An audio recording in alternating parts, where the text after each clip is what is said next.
ഇടതു സർക്കാർ കൊട്ടിഘോഷിച്ച് നടപ്പിലാക്കിയ ലൈഫ് മിഷൻ പദ്ധതിയുടെ പൊള്ളത്തരങ്ങൾ വ്യക്തമാക്കുന്നതാണ് കൊച്ചി മുണ്ടംവേലിയിലെ ഫ്ളാറ്റുകൾ.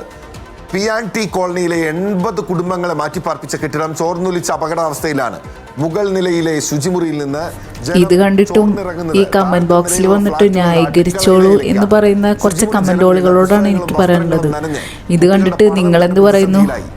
അപ്പോൾ നിങ്ങളോടും ന്യായീകരിച്ചോളൂ, അതല്ലാതെ എന്ത് പറയാനാ? നമുക്ക് മതിലിൽ കൂടി ചോർന്ന് വെള്ളം ഒഴുകിയാൽ നമുക്കൊന്നും ചെയ്യാൻ പറ്റില്ല. അപ്പൊ കപ്പൊക്കെ നമ്മൾ നിരത്തി വെക്കണം. രാത്രിയൊക്കെ പെട്ടെന്ന് മഴ പെയ്യുമ്പോഴത്തേനും നമ്മൾ ഉറക്കം ഉണ്ടാവില്ല. കപ്പൊക്കെ എടുത്ത് ഇങ്ങനെ മാറ്റി വെക്കണം. മഴ കൂടുമ്പോഴത്തേനും മൊത്തത്തിൽ ചോരും. അപ്പോൾ നമ്മൾ മാറ്റി വെക്കണം.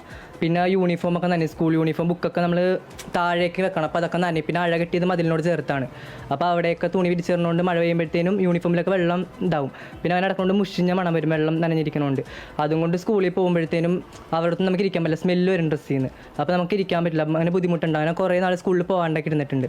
ഈ സ്കൂളിൽ പോകാത്ത എൻ്റെ കുഴപ്പം കൊണ്ടല്ല, മുൻ ഉദ്യോഗസ്ഥരും സ്കൂളിൽ പോകാൻ പറ്റാത്തത്. അതുകൊണ്ട് ഇനിയിപ്പോൾ എൻ്റെ ഭാവിക്കണി ഇപ്പോൾ ആരോട് ചോദിക്കാനാണ്.